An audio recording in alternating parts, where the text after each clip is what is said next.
my presentation today, and it kind of builds on some of the things Dan talked about us changing our role in the department from being the owners of the technology, which we have been historically for many years, and also I imagine is what you see or have seen in your institutions, to being partners. And what we have learned along the way, again, in the context of Apple device management, through this change in role, through trying a new operating model, through trying this platform approach. And yeah, okay. There we go. So that's me.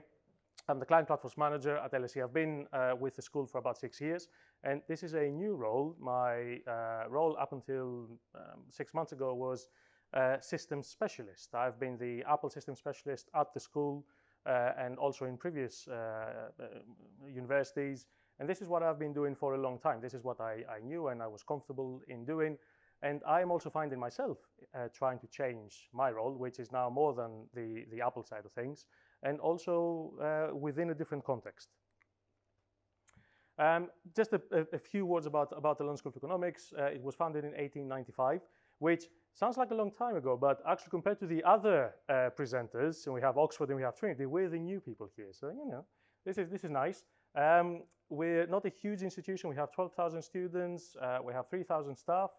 And arranged over 23 academic departments and 16 research centers. And of course, we have all the professional services divisions on top of that.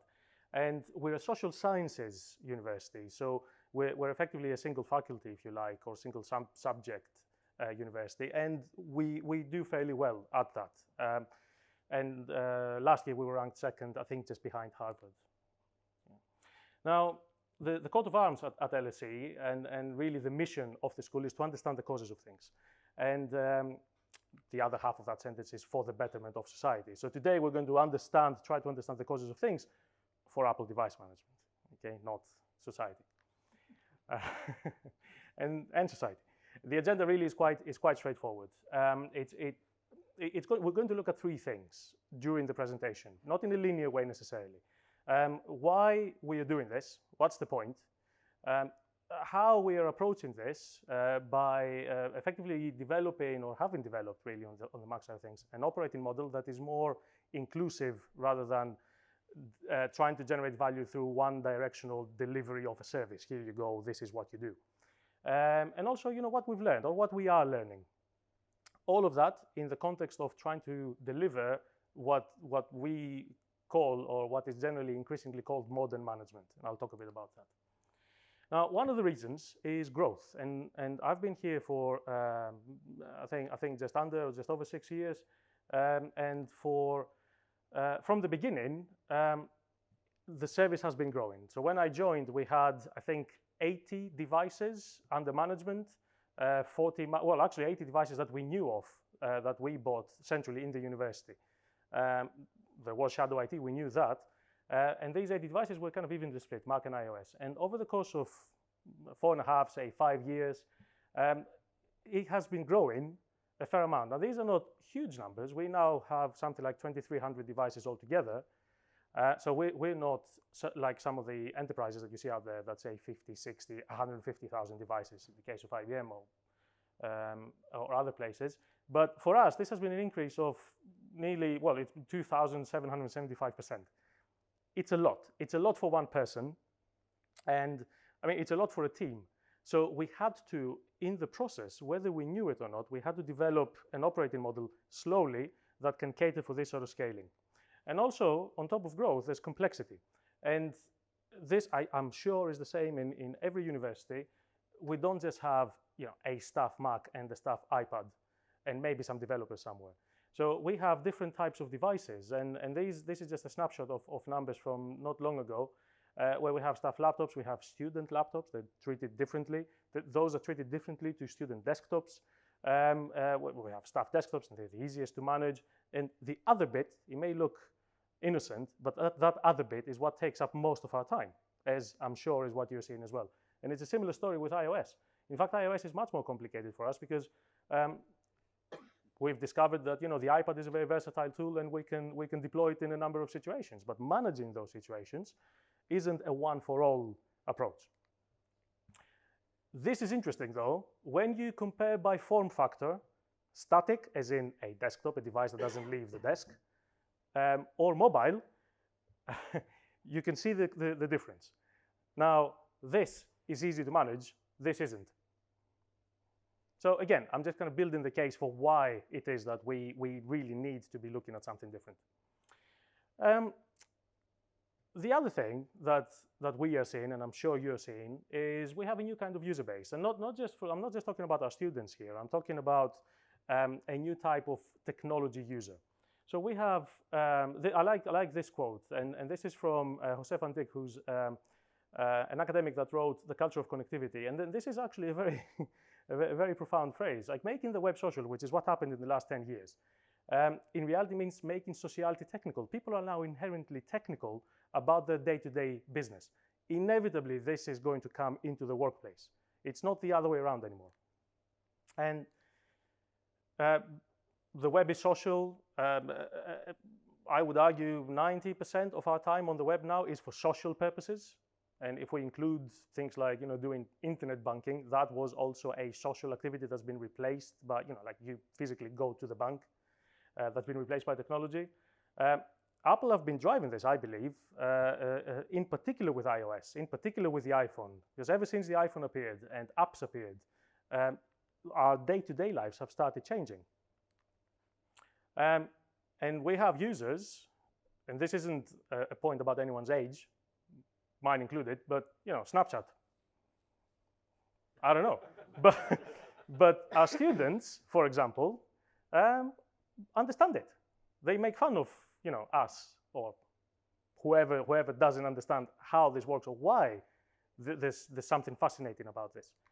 And computers are not just for work anymore. You can't really see this picture very well, but this is a picture from the French Parliament and two guys on their iPads playing Scrabble. Now we see this and we think, they're not working. But is this on a break? Are they working? Is there something else going on? We don't know. And the reason why we don't know is because there isn't a clear line separating work and social anymore. Now, all of this we are called to manage. And what we end up having, and this is a picture I took of Sal Soghoian, who's been with Apple, or had been with Apple for a long time, leading the automation side of things. I found this extremely profound, the accidental administrator. How many accidental administrators do we have in our environments? How many people who are called to perform administrative tasks, not for the purpose of administering a system, but for the purpose of actually just getting on with their work? Some people want to take that away. Some people want to just basically just say, do whatever you want.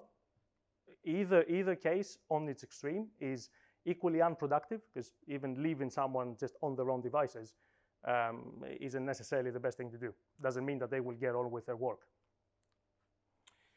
So with all that in mind, we also had an internal reason to change, like Dan mentioned. We are changing. The department has changed. We've undergone, still undergoing, I believe, a restructure, and we have a new operating model internally. So from being centralized, we are now devolved, or we're aiming to be devolved. In fact, we have a number of devolved teams. From our own team, from being called systems, which it has been called systems for 25 years, something like that. We are now platforms. There is a difference. It's just as a cosmetic change. There's a difference in the functional aspect of how you deliver a system, how you develop a system, and how you deliver a platform. A system has users, a platform has participants. We'll talk about that. And the whole department wants to change from being the owners to being consultants, brokers, coaches, and evangelists. Yeah? That's the line that we got initially, and initially it didn't make quite a lot of sense. But I think I'm now seeing the idea. But this is not easy. So just a point on what is modern management. What do we mean by modern management? There isn't really a tag affixed to. There isn't such a thing as old management. So this isn't an Apple term. In fact, I started picking this up on the Microsoft side of things. And when you start looking at it, the characteristics of what we call modern management, it actually applies to Apple, Microsoft, and Google on their Android platform. So I think Apple are doing a much better job, and actually they're a few years ahead in terms of the operating systems, their ecosystems being fit or having embedded modern management characteristics.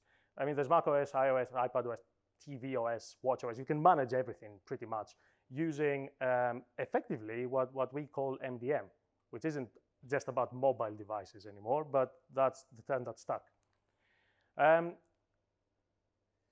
Some of the characteristics that are common: you deliver things to the device, applications to the device, by means of an app store, an authority that is controlled by the vendor, right? We don't own the app store. In fact, where we use self-service and we deploy VPP applications or anything via the app store, we don't actually own anything. We don't do anything. What we do is we say to device X to go to MDM server Y and get application Z that is going to come down from the App Store. We're not actually doing the delivery. The same for Microsoft, the same for Google. Identity.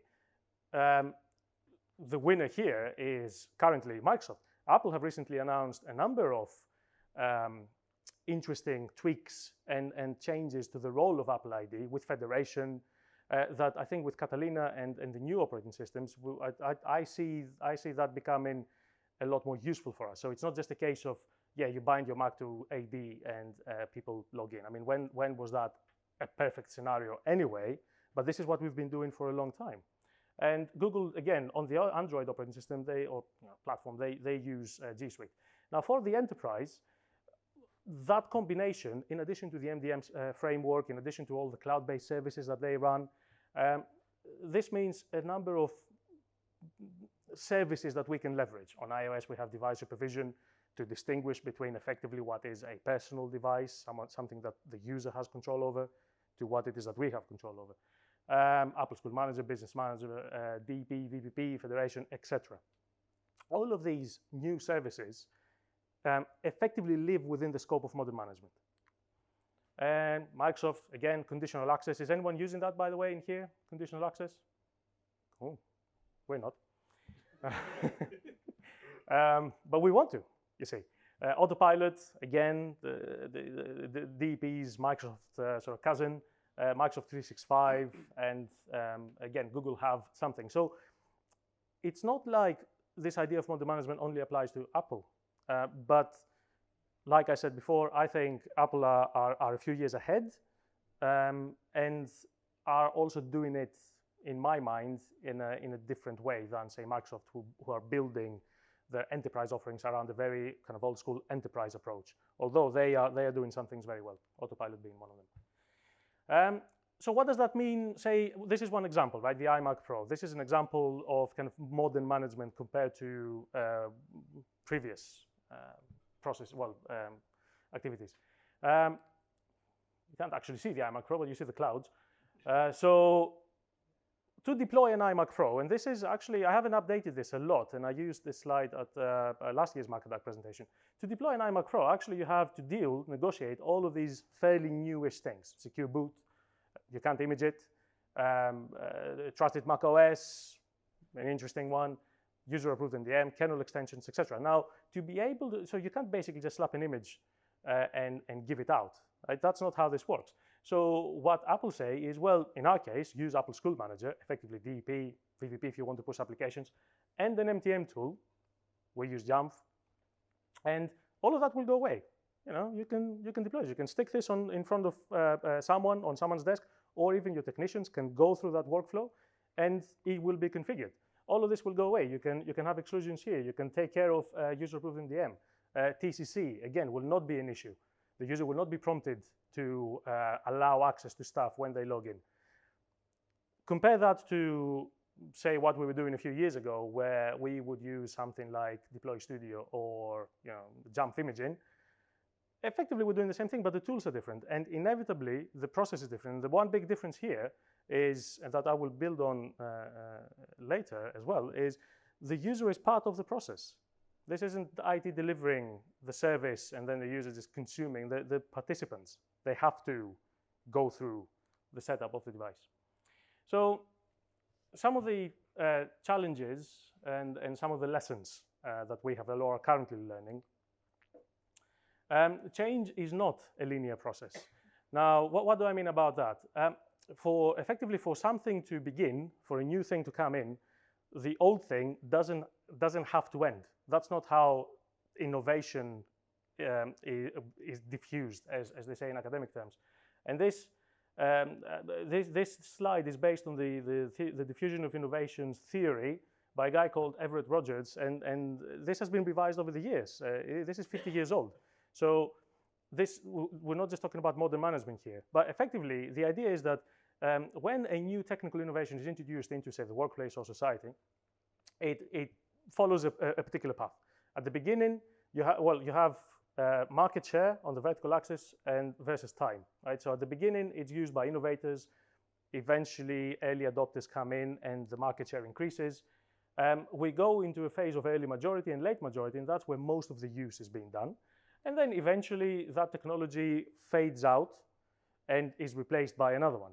But to be replaced by something else, the replacement, more like phase, will not start here. In fact, what actually happens, what tends to happen is the replacement starts somewhere here. So what you have is you have an overlap. Change is not linear. It's processes that run in parallel. And if we want to take, for example, well, the example of old management versus modern management, right? When I would argue, okay, when DP was introduced, if DP is kind of the new thing and say imaging is the old thing, when DP was introduced, you could still image. We were about here. Well, actually, I mean, for DP, it was probably about here. But there was a space where things were overlapping. And that's where the interesting things happen. Right? And this is actually, if you start applying this to every piece of technology, you will find that we are usually in this space. If you're over here, you have a problem. In the enterprise, if you're over here, again, you have a problem. So you can be part of the late majority to the laggards crowd on one thing you're doing, while at the same time, you can be an early adopter or early majority for another thing. So this parallel activity is something to be not solved, but negotiated in an enterprise environment. You know, at what point do you switch off imaging, for example? Is it when you run out of devices that you can image? That's a bad approach. Is it at the very beginning, do you just jump on DP like we did? You know, we're okay now, but we had issues at the beginning. Another interesting graph about when to adopt stuff is this one, and this is something that is kind of followed in innovation labs, etc. You know, when do we jump on something? And what they say is that the optimum time for enterprise IT to adopt new technologies is after the knee. The knee being this little spot right here. So when a piece of technology is capable enough and relatively mature, where you can take it and adopt it. But there's a problem here today with the current pace of change. If we take as an example MDM is now quite mature. You know, if we take the introduction of the iPhone as the beginnings of MDM, the MDM framework and management capabilities, it's been a long time. Later on, we had DP. I mean, this is now quite mature as well.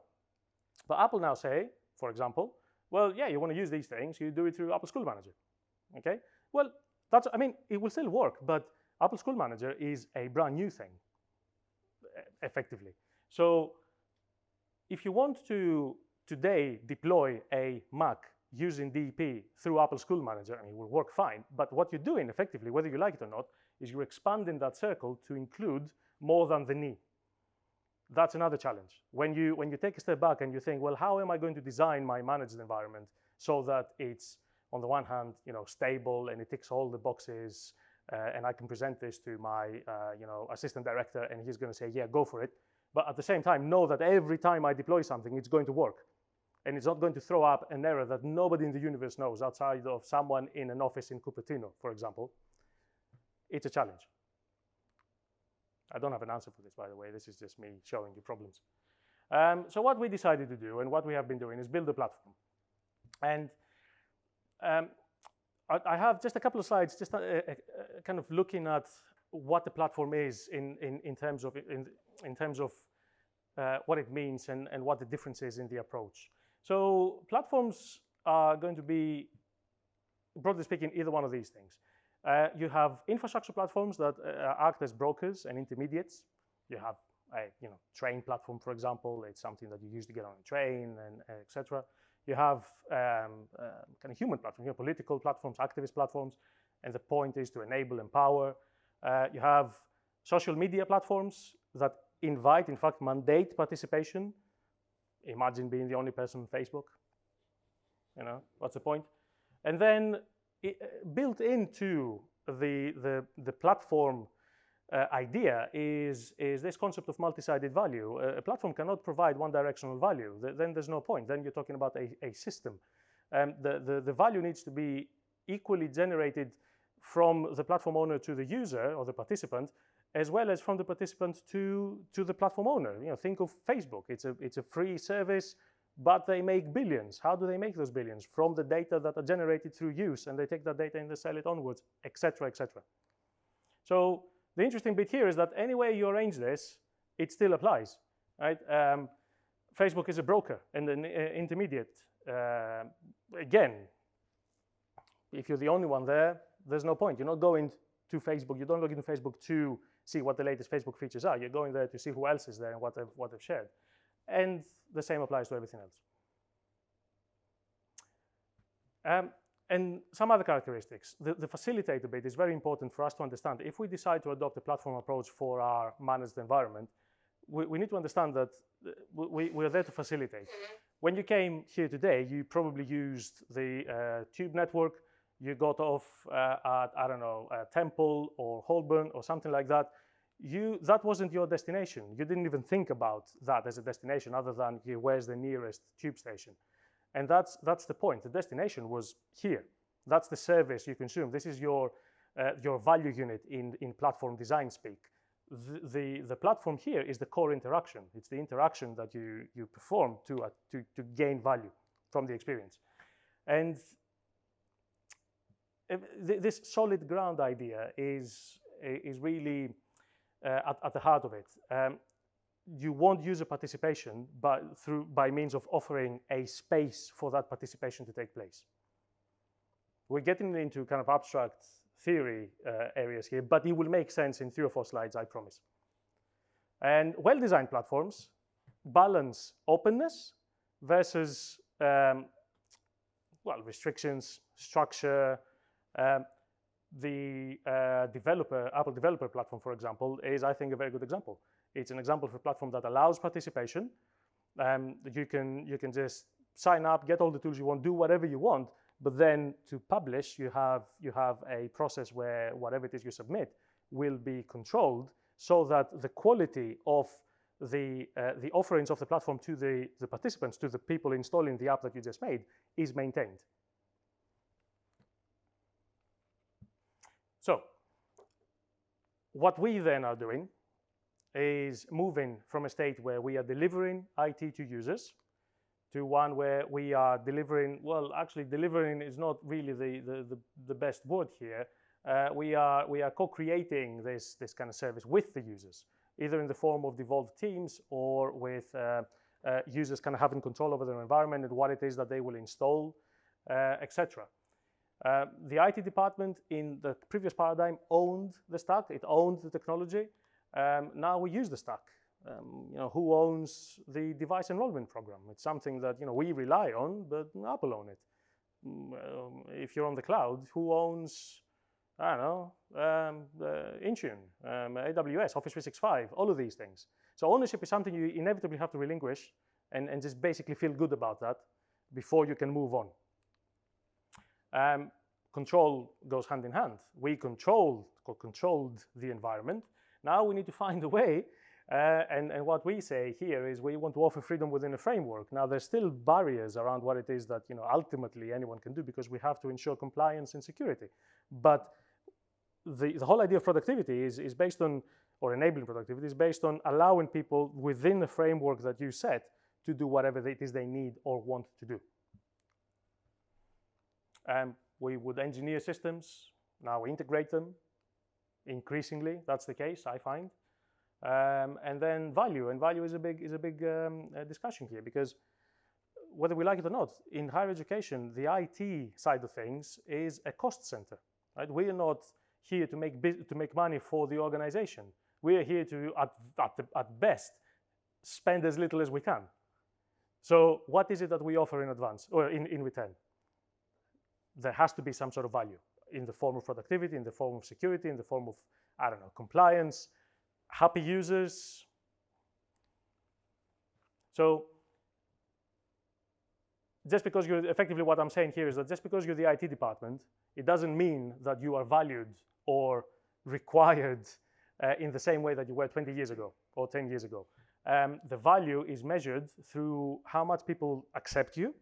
And I'm sure we all have stories of difficult users that don't want to interact with IT, and also how much people participate, which effectively is the other half of the same thing. So this is what I put forward to you, that in order to negotiate and build this platform, this kind of ideal scenario, this platform that delivers modern management in a landscape that has the characteristics that I presented, you need to be able to adapt, and you need to be able to embrace user participation. We are finding it, for example, quite honestly, more and more difficult to build devices for people so that they sit down and they log in and everything else is done for them. Anything from pre-configuring their Office 365 accounts to deploying something through DEP is designed with user participation in mind. And not just on the Apple side of things. Autopilot, for example. We are saying that it's possible and it may become easy, but it's not easy. It's not the same type of easy that we had when we could just image a computer, bind it to AD, and the user would just sit down, log in, wait 10 minutes, and then go off and use it. And yeah, the platform model can, that's my opinion, can help delivering this. So is this a technical problem? I don't think so. This isn't a technical problem in that as we're moving more towards the IT as a service type model, platform as a service, software as a service, etc. The problems, and you're using managed service providers, the problem of gaining the technical knowledge and enough of it in-house so that you can deliver the service increasingly goes away. But what we are then called to do, which is difficult, is these bits: process, governance, and even more difficult currently, attitude. Because again, keep in mind, we're the generation of IT people that have seen the non-digital native side of things. And I'm not the youngest person in here, but I remember before we had ubiquitous internet connectivity everywhere. And attitude, yeah. So what do we want? Inclusive rather than prescriptive, easier said than done, but it's essential. User participation in the device management process. We have to find a way that we get users engaged, and shadow IT is a big problem here, because if you have people who are already comfortable doing their own thing, you'll have to effectively sell it to them. This is important. We have to have technological alignment with Apple. Again, if you're spending 35 out of your 37.5 hours working hours per week trying to find a way to image the new Macs, well, you're going to lose. You might find a technical way, and 6 months later, that door is going to close, and you're back to where you started. And multi-directional value, in the way that I described it earlier, it has to be at the core. Like when you think about delivering something like self-service, how is self-service or any self-service type application delivered inside your organization? When the user goes into self-service, why do they go there? Do they go because you've included just software there? Do they go because you've made it easier for them to do their own diagnostics so they don't have to call the service desk? Do they go because you have in there automated tasks that go beyond the software installation, like for them to request to buy new hardware, etc.?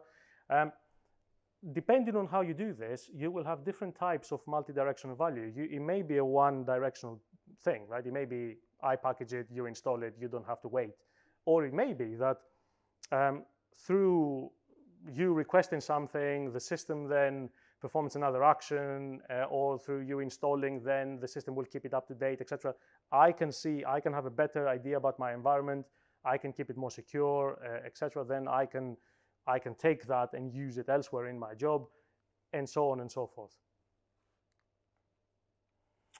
For those interested, I think this is a good book, Platform Revolution. I think this was written a couple of years ago, but it's one of those that if you're looking at this idea of a platform and how it's designed, what its principles are, or design principles are, this is quite good.